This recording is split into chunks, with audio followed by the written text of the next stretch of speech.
Sí, amigo, el Partido de la Liberación Dominicana ayer proclamó su candidato presidencial. PLD, desde 1973, que fue fundado, ha atravesado un proceso de Partido de la Liberación a Partido del Sistema. Nosotros quisiéramos conversar con alguien que ha tenido que ver mucho en la segunda etapa de ese partido, a partir básicamente de los años 90. El licenciado Temístocles Montá ha jugado un papel estelar y ha formado parte del grupo de los 4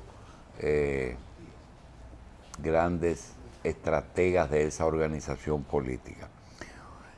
Tiene la historia de lo que ha pasado a partir de 1994 específicamente, cuando el PLD se benefició de una modificación constitucional, cuando los jóvenes, digo menos viejos, de Temístocles Montá, Leonel Fernández, Danilo Medina, Miguel Coco, pues tomaron ese partido con ya una línea de la toma del poder.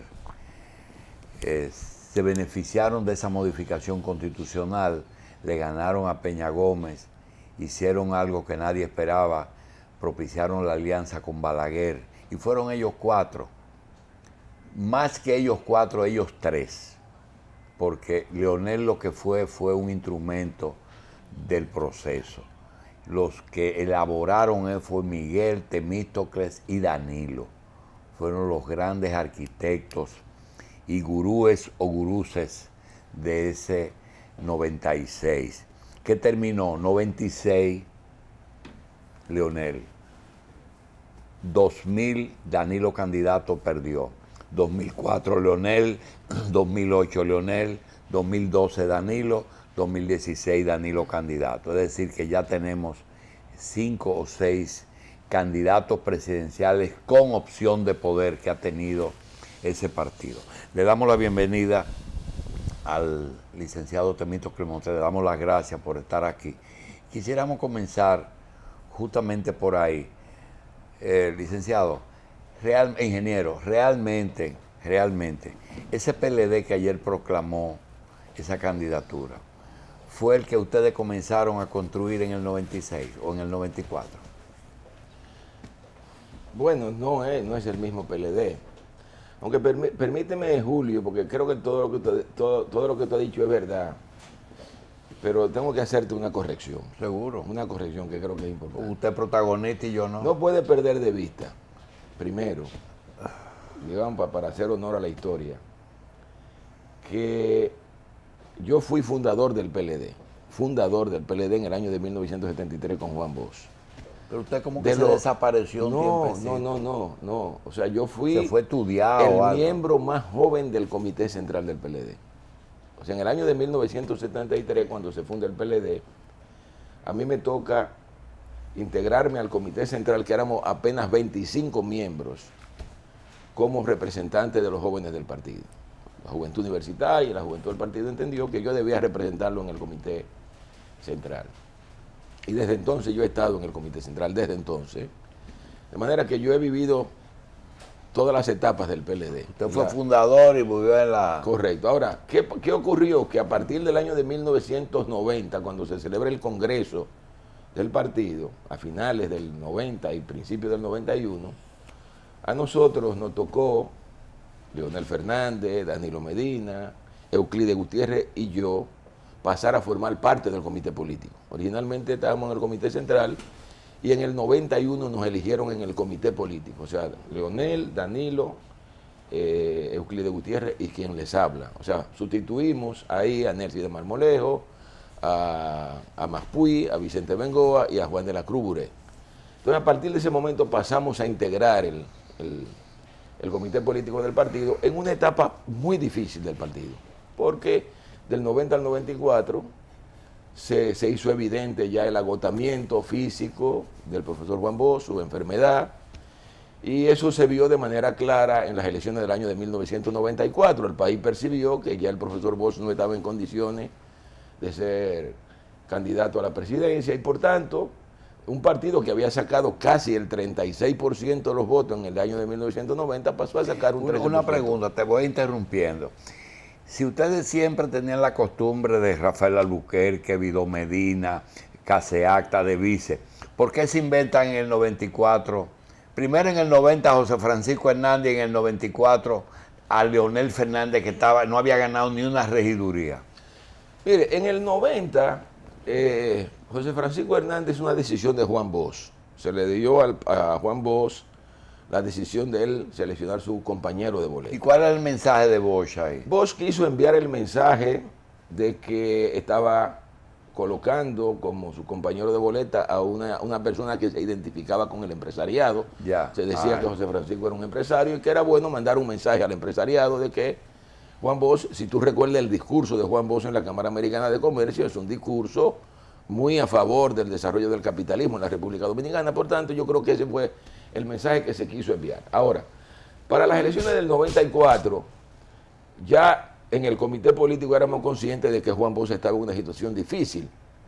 Y por tanto, todo el esfuerzo del comité político, ya seleccionado Bosch como candidato a la presidencia, fue tratar de evitar que Bosch seleccionara a su compañero de boleta. O sea, lo que fue una decisión de él en el año de 1990, quisimos coartarla en el año 94 a los fines de que el partido tuviera la capacidad de seleccionar el compañero de boleta y que no fuera directamente Juan Bosch.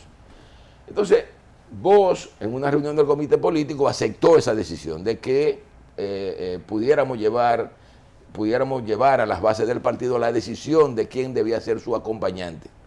Y ahí obviamente se abre una lucha entre diferentes compañeros que querían acompañar a Juan Bosch. Nosotros entendimos, fundamentalmente el compañero Danilo Medina y quien les habla, que lo conveniente era que el acompañante fuera una persona joven. Dada ya la edad de Bosch, queríamos mostrarle al país que también había la posibilidad de combinar una candidatura en donde había un viejo con un joven, pero además un joven que durante años y años había ganado en el partido elecciones para candidatura a diputado y no le habían permitido ejercerla porque en aquel entonces el comité político era que definía los posicionamientos. Y entonces Leonel se había ganado un gran respeto en la base del partido, mucho cariño de los compañeros, y entendíamos que podía ser un buen balance en esa candidatura. Además de cara, inclusive, tengo que decirlo con toda aquí confianza ante ustedes, es que preveíamos que esa iba a ser ya la última jornada de Juan Bosch, la última jornada política de Juan Bosch, y que por tanto había que comenzar a proyectar a alguien de cara al relevo de Juan Bosch. Y entendimos. ¿Y por qué no se proyectaron ustedes? En ese momento entendíamos que la persona ideal era Leonel por su vinculación, porque se había ganado el cariño en las bases del partido. Lo teníamos todo, pero pensábamos que Leonel era la persona. En algún momento se llegó a pensar en Danilo. El propio Leonel llegó a decir que a quien le correspondía era Danilo. Esto es importante. O sea, Leonel llegó en un momento a decir a quien le corresponde esto es a Danilo. Ya. Y cuando yo hablé con Danilo, le dije, no, Danilo fue que dijo, no, es Leonel. Perfecto. Otra cosa, ingeniero. ¿Cuándo usted entiende, usted, Temito Clemontán, no el partido, de que Leonel ya había jugado su papel en el PLD como dirigente, no, pero en el país ya, de que no debía haber un candidato presidencial, Leonel Fernández? ¿Cuándo usted lo entendió? Al completar su tercer mandato. Yo entendí que... Cuando le entregó a Danilo. Sí, yo entendí que era prudente ya generar un proceso de renovación permanente del partido que permitiera que este partido no girara en torno. Entonces no era un asunto personal con Leonel, fue un asunto institucional. No, nada personal. Yo no actué nunca de manera personal. Actué de manera política porque entendía, y siempre lo decía, que lo importante era que el partido no girara en torno a personas. El partido era un partido que se había creado sobre la base de las ideas y que por tanto tenía que tratar de rotar el liderazgo, inclusive como una manera de garantizar la permanencia del partido como una fuerza en la vida política dominicana. Carlos, Se ha hablado mucho, hay gente que inclusive está poniendo en duda quizás aún a pesar de la participación del doctor Fernández en el acto de ayer, el aporte que este podría hacer a la candidatura del presidente Medina. Inclusive se ha juzgado un poco la actitud. ¿Qué le respondería a usted como miembro del PLD a esa gente que quizás ha minimizado esa presencia del doctor Fernández? ¿Y qué se puede esperar del doctor Fernández en lo adelante ahora, luego de este acto? Bueno, yo creo que la presencia del expresidente Leonel Fernández en el acto de ayer es una demostración muy clara de que en el partido hay unidad.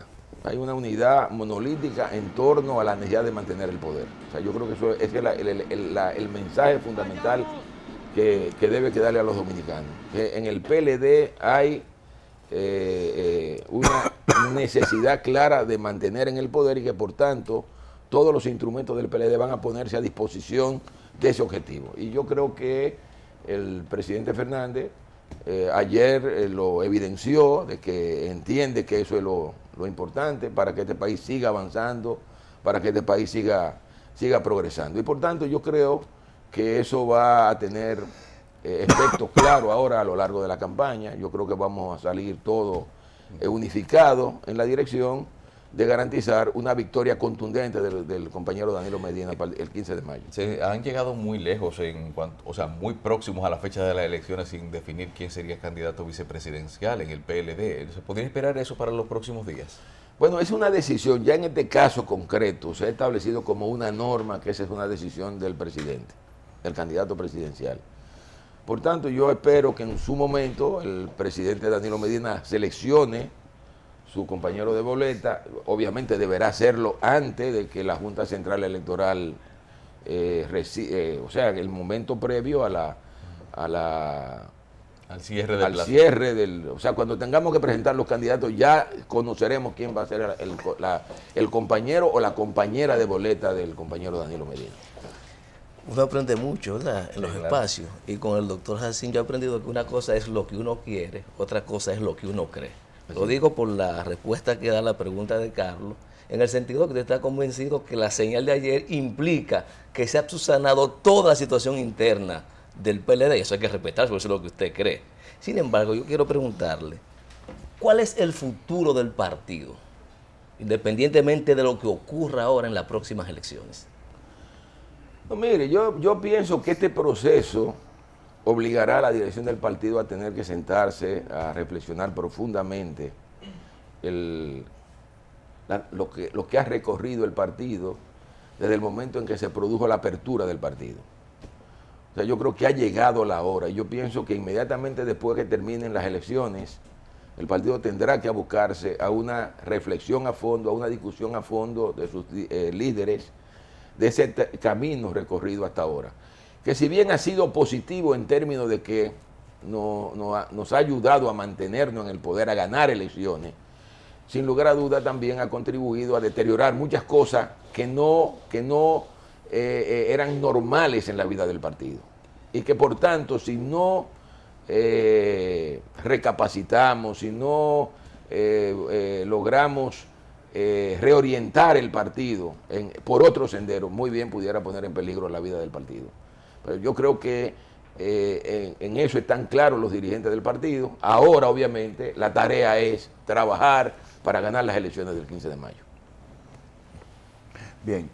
¿El PLD en qué año participó en las primeras elecciones? ¿En el 73 o en el 74? No, en el 74 en el año de 1978. ¿Tú recuerdas, Julio, que en ahí el año fue que sacaron 17,000 votos? Ahí ¿verdad? sacamos 18,000 votos, un 1% de la votación. Bien. Ya luego, en el 82, nos colocamos alrededor del 9%. Bien. A partir ahí fueron aumentando. Fuimos aumentando. Llegaron 300 y pico. En el 90 tuvieron una votación ya considerable. Sí. La pregunta es la siguiente. A partir del 94, cuando vino la primera modificación constitucional, se establecieron las votaciones separadas. 96, 98, 2000, 2002, 2004, 2006, hasta el 12, en que volvió a ser conjunta. Ingeniero, ¿qué incidencia usted estima que va a tener esa unión de boletas en esta oportunidad diferente a lo que ha ocurrido en los últimos 10 años? Mire, Es decir, el que congresional y municipal se va el mismo día. Estoy hablando de arrastre. sí, bueno, en este caso concreto, por la manera como se hizo la reforma, en esta ocasión se va a producir el mismo día. Ya en el 20 va a ser diferente, habrá una diferencia de 3 meses entre una y otra. Pero en el caso concreto de ahora, obviamente yo pienso que va a tener un gran efecto la simpatía con el candidato presidencial. O sea, yo creo que el hecho de que el compañero Danilo Medina esté tan bien posicionado, eso va a contribuir, va a ser de gran ayuda para los candidatos nuestros a puestos en el Congreso de la República y en la Cámara y a nivel del poder municipal. Porque si bien es cierto que hay un sector que sabe votar, que muy bien pudiera fraccionar la votación, yo creo que el grueso de los votantes en la República Dominicana todavía se mueve mucho en función de con quién se identifiquen de cara a la presidencia de la República. Bien. Hay dos respuestas que nos han dado siempre nuestros invitados cuando hablamos de encuestas. Uno es que es una fotografía del momento y la otra es que es muy bueno para orientarse, no para tomar una decisión. Para el ingeniero Montá, ¿qué significa realmente una encuesta? Sí, yo creo que la expresión clara de que es una fotografía del momento es así, ¿eh? O sea, nos permite ver qué es lo que está ocurriendo, Lo que sucede es que hay que ser muy cuidadoso, Julio, con esto, y por esa razón los propios partidos tienen que establecer, o sea, buscar la manera de agenciarse informaciones con encuestas que, aunque no se difundan, le permitan a los partidos saber qué es lo que realmente está ocurriendo. Porque si tú observas, tenemos, yo creo que en menos de 15 días aquí se han publicado 3 encuestas, las 3 con resultados diferentes. Una que le da al presidente Danilo Medina 30 puntos porcentuales por encima, otra que le está dando, creo que 16 puntos porcentuales por encima, otra que le vuelve a dar 16 puntos más o menos porcentuales por encima. Entonces, son cosas que uno dice, bueno, ¿qué es lo que ocurre? Porque son encuestas que se están produciendo más o menos en el mismo momento. Si tú me dices que hay una diferencia de un mes de por medio, pues tú dirás, bueno, tiene lógica que haya esta diferencia. Pero por esa razón yo digo que lo que hay que entender es que una encuesta te está reflejando lo que está ocurriendo posiblemente en el momento. Sí, pero hay una cosa. Mire, usted es un zorro de esto, literalmente. Y sabe muy bien que la encuesta tiene diferentes vertientes. Tiene una vertiente económica, es decir, Sí. el candidato se le pone difícil la cosa cuando la encuesta no lo beneficia con los que cotizan. Correcto. Es decir, óyeme, tú estás muy bajito, aquí no venga a buscar cuarto. Así es. Lo segundo es que no es lo mismo una encuesta en diciembre que una encuesta en marzo. Es decir, 4 meses antes que 5. Y la otra es, ¿qué empresa no quiere poner en juego su prestigio? Que ellos dicen, de todas las que hemos hecho, hemos acertado en todas menos una o siempre. Esos 3 elementos para usted, despacio, analícenos. El tema primero del dinero. No, obviamente, el candidato que aparezca muy mal posicionado en una encuesta va a tener dificultades de financiar la campaña. Porque, sin lugar a dudas, aquí hay mucha gente que aporta a la campaña en función del posicionamiento de los partidos. El momento, es decir, que no es lo mismo diciembre que marzo. Sí, y yo te diría que no es lo mismo marzo que abril. Sí. No es lo mismo marzo que abril, porque el problema medular que uno observa en muchas de las encuestas, tengo que decirlo, Sí, seguro. obviamente, es que muchas veces el resultado real, el resultado de lo que va a ocurrir realmente el día de la votación, te lo dan muy próximo al día de la votación, ¿eh?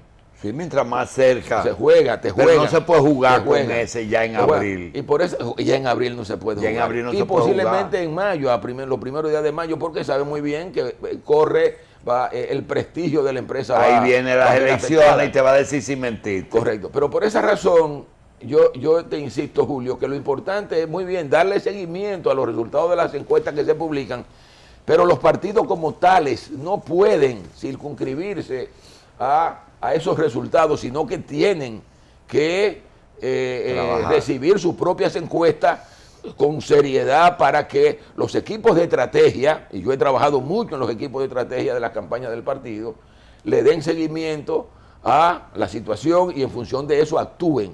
Por tanto, déjenme decirles lo siguiente, nosotros hacemos encuestas, nosotros, o sea, el PLD como PLD, y en el caso concreto del equipo que acompaña al compañero Danilo Medina, estamos haciendo encuestas de manera Y permanente. cuando la hacen, ¿quiénes la manejan? La manejamos nosotros. ¿Pero quién? ¿El comité político? No, el comité político no, un equipo que trabaja directamente con el compañero Danilo Medina. Y ese equipo está al tanto y sabe lo que está ocurriendo y por dónde tiene que trabajar.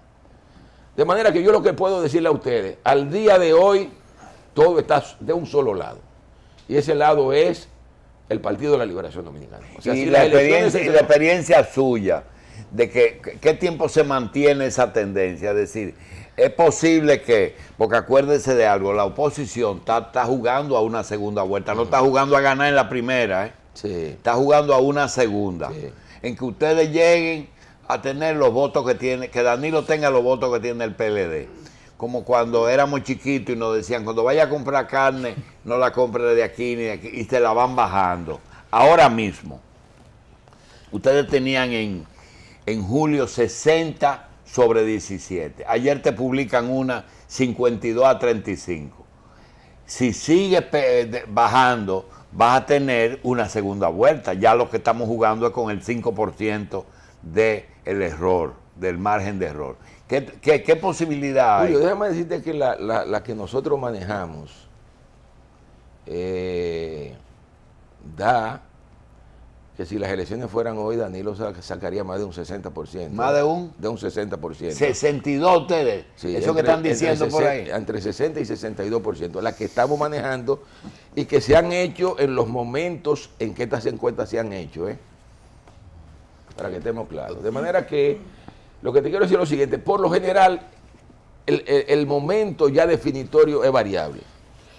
En situaciones como esta es muy probable que ya para el mes de abril, quede claramente definido quién va a ganar las elecciones. Pero hay circunstancias en que no tiene que ser abril, Han habido momentos, como ocurrió en las elecciones de 1990 con Juan Bosch, que todavía al 31 de abril las cosas no estaban claras. El PLD estaba encima, pero ya a partir del 31 de abril las cosas comenzaron a cambiar, Y eso fue lo que pasó al final. Y con Hipólito Danilo, ¿qué pasó en diciembre? En las elecciones de... Y ahora, la que ganó Danilo a Hipólito Mejía. No, La del 12. Danilo se había acercado ya enormemente a Hipólito. Hipólito yo creo que se durmió durante el año, creyó que tenía todas las cosas ya seguras. Yo recuerdo que a principio del 2011 las diferencias eran abismales. En febrero del 2011 el PRD le ganaba al PLD con cualquier candidato, no con Hipólito, no. En febrero del año 2011 el PRD le ganaba al PLD con cualquier candidato y el PLD perdía con cualquier candidato. Carlos. Ahora, a lo largo del año ya ha seleccionado candidatos. Recuerden que nosotros no habíamos seleccionado todavía candidatos en febrero del 2011. Ya ha seleccionado el compañero Danilo Medina, se inició un proceso y ya para diciembre las cosas estaban bastante, no parejas, pero acercándose. Y a lo largo, digamos, de los primeros meses del 2012, Danilo se le fue encima. Bien. Estábamos hablando en estos días que quizás lo que más puede revertir una tendencia es una distorsión en la economía, como una fluctuación excesiva de la tasa de cambio, quizá algún factor internacional que tenga. ¿Ustedes no tienen previsto que en estos meses pudiera suceder algo que pudiera de cierta manera ser desfavorable para la imagen del gobierno? Yo no lo veo en el horizonte, francamente. Yo creo que de cara a mayo se va a mantener la estabilidad de la economía. Yo creo que la economía se va a seguir activando, se va a seguir moviendo en una buena dirección. Yo creo que los programas sociales del gobierno van a seguir activos, las inversiones en educación también moviéndose, de manera que cuando tú observes el panorama internacional con unos precios del petróleo tan deprimidos, que si bien es cierto no benefician al gobierno, benefician al país, que a veces la gente no se da cuenta entre una cosa y otra.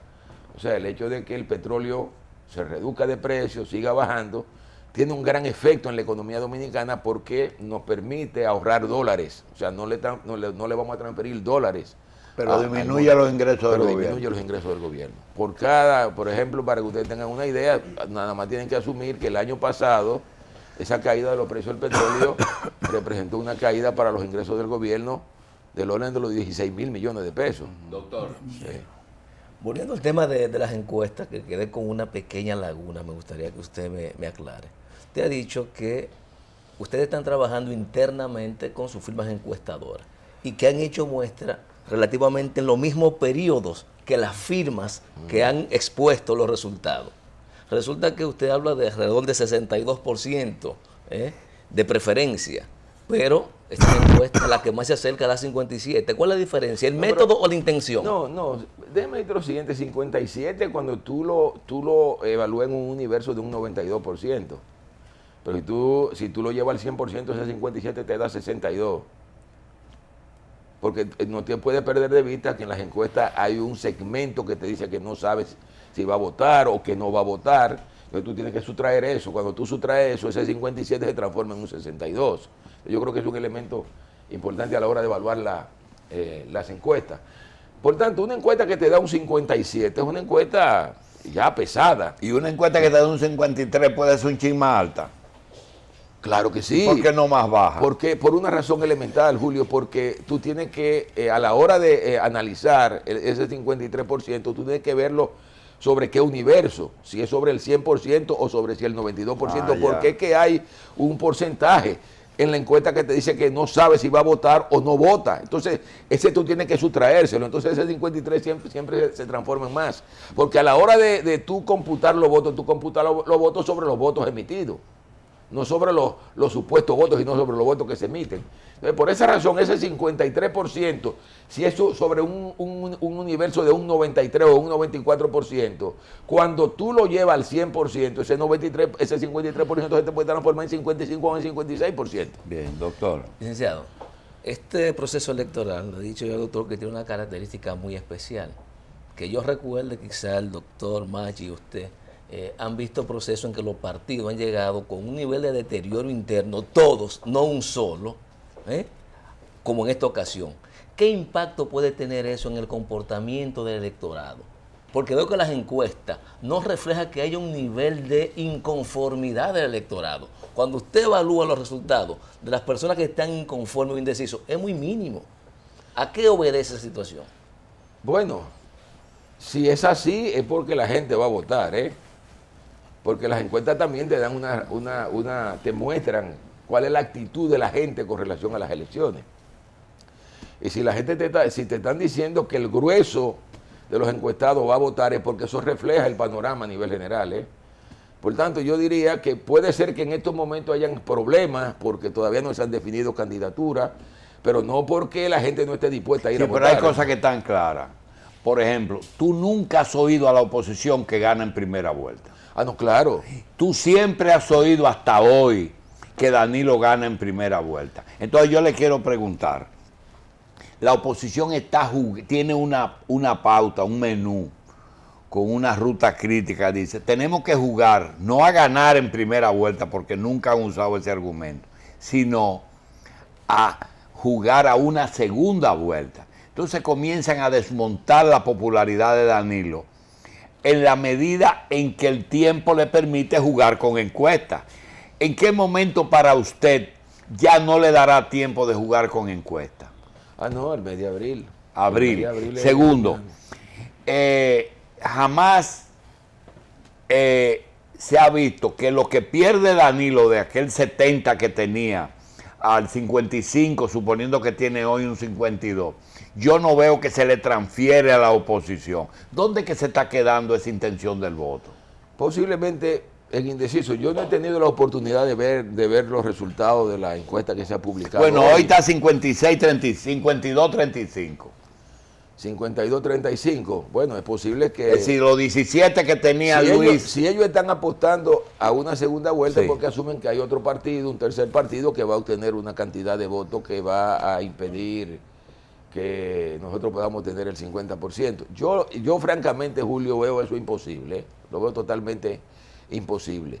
Inclusive hasta en el marco de esa encuesta, que según lo que se me ha comentado, dice que el 69% de los dominicanos entiende que Danilo va a ganar las elecciones. Te está dando supuestamente un 52%, pero el 69% dice que Danilo va a ganar las elecciones. Entonces, a la hora de la verdad, y además cuando le preguntan cuál es el bloque de los partidos que va a ganar, todo el mundo entiende que el bloque que capitanea el PLD va a ganar. Es muy difícil que cuando la percepción se combina con la intención de voto que haya cambio. Entonces yo creo que no hay forma ya de... Vamos a ver entonces las formas que pueden variar eso.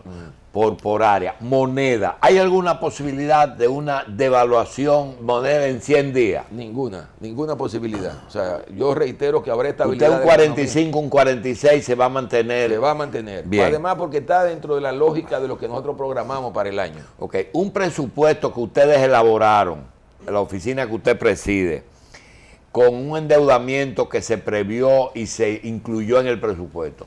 ¿Hay posibilidad de que haya alguna sorpresa de que nos tengamos que endeudar en estos 3 meses más de lo que se ha dicho?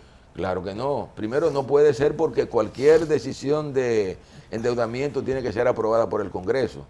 Y además yo puedo asegurar aquí que hay una actitud del presidente Danilo Medina de no seguir endeudando el país, de hacer lo que haya que hacer en el marco de lo que le ha aprobado el Congreso. Usted sabe que lo que más se parece a la economía es la medicina. Lo que es bueno para el dolor de cabeza no es bueno para el estómago. Lo que es bueno para el fisco no es bueno para la moneda. Usted comenzó a tratar el tema de los combustibles. Dentro del proceso político, Venezuela, han dicho que aunque nos regalen el petróleo, nos lo tenemos que pagar a 100 pesos el galón. Pregunta, ¿en los combustibles puede haber algo que incida en las elecciones de aquí a mayo? No lo veo. Aunque siga bajando. No lo veo. No veo que haya ningún... Al contrario, al final de cuentas lo que puede beneficiar al gobierno, porque si el petróleo sigue bajando, eso va a tener efecto en la economía real de la familia, porque se van a seguir reduciendo los precios de los combustibles. ¿Cuándo comenzará a subir el petróleo? Porque usted y yo sabemos que no se puede quedar así. No, eso no se prevé, por lo menos durante este año, en forma, digamos, que pueda impactar la economía dominicana. Todavía lo que se prevé es que este va a ser un año de bajo precio del petróleo, porque es que hay mucho petróleo. Además, China se ha enfriado demasiado. O sea, que yo creo que es el principal elemento que explica lo que está pasando cuando tú estás hablando de un país que estuvo creciendo todos los años por encima del 9% y el año pasado creció menos de un 7%. En el caso de China, que ya en términos de paridad de poder de compra es la economía más grande del mundo, eso tiene un efecto enorme. ¿Y cómo ustedes le dicen a uno que nosotros vamos a crecer si no producimos petróleo y tenemos un consumo alto de moneda dura? No, porque nosotros vamos a crecer un chin. El problema fundamental en esto, Julio, es primero que esta es una economía muy vinculada a la economía norteamericana. Y la economía norteamericana está bien. El año pasado creció bien y parece que el año que viene, este año va a seguir creciendo bien. Pero si a eso tú le agregas que este país se ha convertido en un destino confiable para el turismo, para la inversión extranjera, que las remesas siguen llegando al país. El año pasado hubo crecimiento en el flujo de remesas hacia la República Dominicana. O sea, todo eso tú le agregas que el país está incrementando sus exportaciones fundamentalmente de productos no tradicionales. O sea, yo creo que todo eso habla bien del desempeño económico del país y que por tanto augura que durante este año también la economía dominicana va a tener un buen crecimiento. Y usted que tuvo un papel estelar en el tema energético, en la factura de mi casa, en la factura eléctrica, que usted va a tener muchos señalamientos de la oposición. ¿Qué incidencia va a tener esos descensos que todavía no se reflejan en la factura? Yo pienso que en algún momento se reflejarán en la factura, Julio, porque hay que también señalar aquí para que la gente entienda que aquí hubo momentos en que el precio del petróleo se colocó en casi $150 el barril. Y la tarifa eléctrica en la República Dominicana en esos momentos debió haberse colocado en alrededor de 35 centavos de dólares por kilovatio hora y se mantuvo en 18. Porque es que ahora la oposición te habla, pero no dice que durante un periodo muy importante del incremento de los precios del petróleo, el gobierno tuvo que asumir el subsidio a la tarifa eléctrica. En Puerto Rico, que tiene un sistema eléctrico muy parecido al nuestro, se llegó, y en Jamaica se llegó a colocar el kilovatio hora a más de 35 centavos de dólar el kilovatio en esos momentos. Aquí se mantuvo en 18. Entonces yo creo que ese es un elemento importante que hay que ponderar a la hora de que se reclama, porque el gobierno en ese contexto subsidia, pero subsidia sobre la base prácticamente de generar un problema con la distribuidora y con los generadores. Entonces esas situaciones se están solucionando ahora y en su momento el gobierno comenzará a transferir los precios, la baja de los precios del petróleo a los consumidores. Usted ha sido uno de los que más ha planteado el problema de la inequidad social en la República Dominicana. También ha sostenido la realidad de ese crecimiento económico sostenido. Pero hay un tema que a mí me gustaría que usted me aclare. ¿Qué relación tiene el crecimiento económico con el endeudamiento público? Porque siento que en la medida en que crece la economía, el Estado se empobrece y no tiene cuarto para satisfacer las necesidades. ¿Qué relación hay entre esto? No, mire, déjeme decir lo siguiente. Uno de los instrumentos de la política económica es la política fiscal, un instrumento de la política económica. La política fiscal, que a veces la gente no entiende cuando uno habla de eso, tiene tres componentes: el ingreso, el gasto y el financiamiento. Son tres componentes de la política fiscal. Lo que eso significa es que, por lo general, los gobiernos no solamente operan con lo que reciben de ingresos fiscales, sino que a los fines de potenciar obras que se proyectan en el tiempo, una presa, por ejemplo, que tú vas a construir hoy, es una presa que va a beneficiar a las generaciones futuras. O sea, una planta eléctrica que tú vas a construir hoy es una planta que no te va a beneficiar solo a ti, va a beneficiar a tus hijos y a los hijos de tus hijos. Por tanto, a los fines de poder financiar esas obras, lo que se trata es de que el costo de esas obras no solamente recaiga sobre ti, sino sobre los que vienen en adelante. Y por esa razón se recurre a financiar la obra de manera tal que esa obra, que tú no la puedes pagar inmediatamente, se pueda financiar en 20 o en 25 años o en 15 años. De ahí viene el tema del por qué los países se endeudan.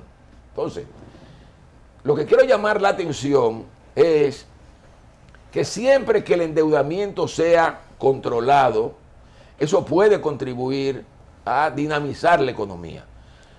Lo que todo el mundo sabe es que lo que uno no se puede bajo ninguna circunstancia llevar eso al exceso, excederse en el endeudamiento.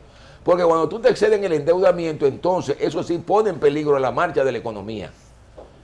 Y entonces puede generar una situación en donde se desplome la economía. ¿Qué fue lo que ocurrió con la crisis económica del 2008? Pero usted piensa como Vicente Bengoa, que decía que no es lo mismo una economía del tamaño que era antes a la de ahora, por tanto la capacidad de endeudamiento de ahora es mayor. Claro que sí. ¿Es así? Sí, en la medida que la economía crece, obviamente. La capacidad de endeudamiento. Sí, pero yo quiero, mire, usted se ha buscado muchísimos problemas en política porque a veces dice cosas que otra gente no se atreven a decir.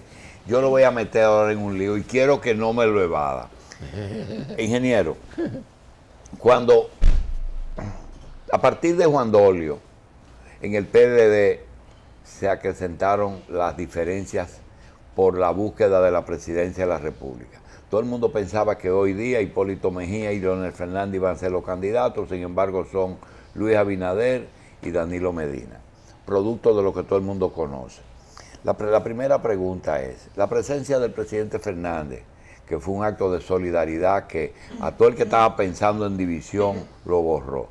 Que él no entró bailando con reggaetón, bueno, tampoco está obligado a celebrarlo, pero estuvo y está y el PLD está unido. Pregunta, dentro de eso que ocurrió ayer, hubo una negociación previa a algo, porque en política las cosas se negocian y esa negociación no tiene que ser espúrea, puede ser transparente.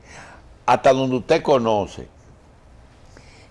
¿se negoció una cuota de poder congresional o del gobierno? No, Julio, no hubo negociación.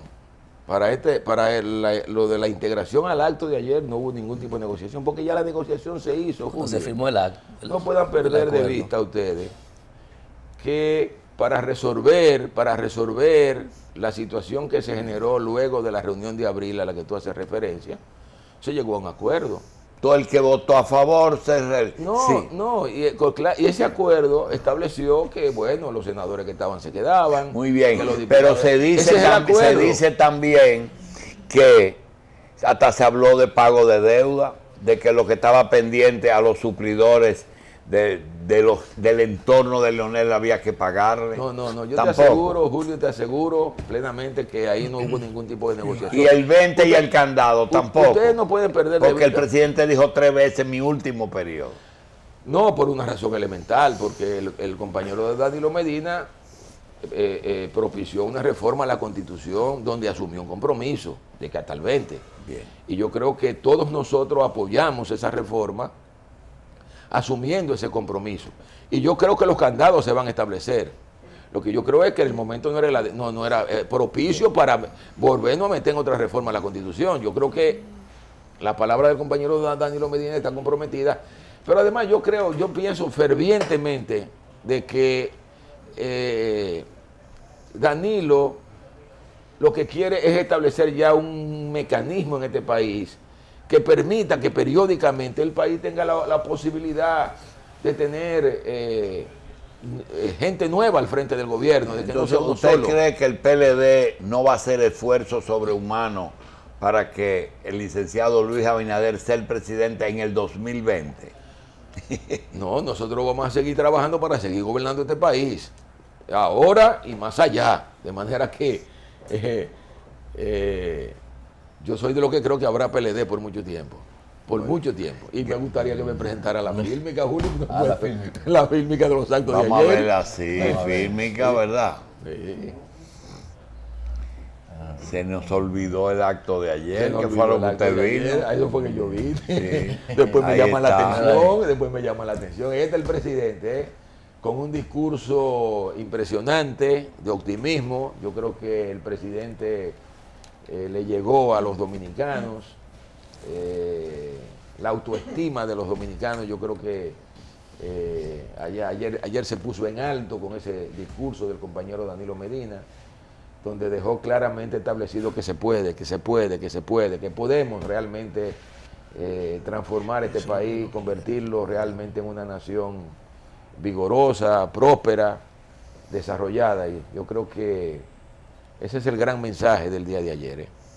Bien, vamos juntos. Y en comparación a este periodo electoral con los anteriores. Eso es la gente que va entrando al salón. En el salón estaba totalmente, ayer, eso fue ayer, totalmente repleto, y esa era la gente llegando, y afuera había, oye, yo no recuerdo un acto, Julio, en que afuera hay más gente que adentro, en la historia política de este país, que yo haya entrado al salón tan apretujado como yo entré ayer.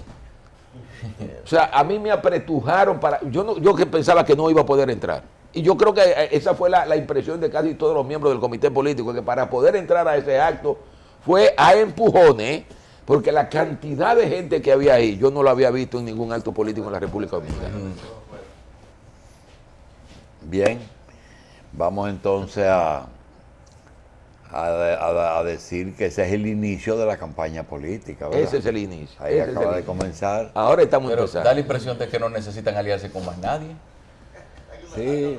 Yo creo que un hecho que ustedes tienen que resaltar, que yo creo que ha pasado desapercibido, es que esta es una alianza interesante la que se está dando, ¿eh?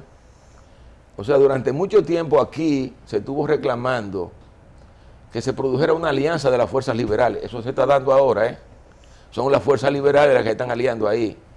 PLD, PRD. Usted no está exagerando. Y el PLD es liberal todavía, doctor. Ese es el No, No, pero las fuerzas liberales en el sentido de que luchan por la libertad, luchan por la democracia. Esa ha sido la tradición, pero además de eso comprometido con la idea de hacer de una sociedad, de la sociedad dominicana una sociedad más igualitaria. Yo creo que sí, que ese ha sido el norte del PLD históricamente. Y por eso el PLD el acuerdo lucha. con el PRD, independientemente del liberal o conservador, con el PRD, ¿fue buen acuerdo? Yo creo que sí, excelente acuerdo. Se fueron unos, vinieron otros, Julio. Se han compensado las cosas. Gracias, ingeniero. Bien. Temístocles Montán, ministro de Planificación y Desarrollo. Economía y Desarrollo. Domingo, Revista Electoral 2016, un compromiso con la democracia. Candidatos, partidos, programas, propuestas, concertación electoral, debates, actividades y concursos por región y por circunscripción. Desde las 5 de la mañana hasta las 11 de la noche, Revista Electoral 2016.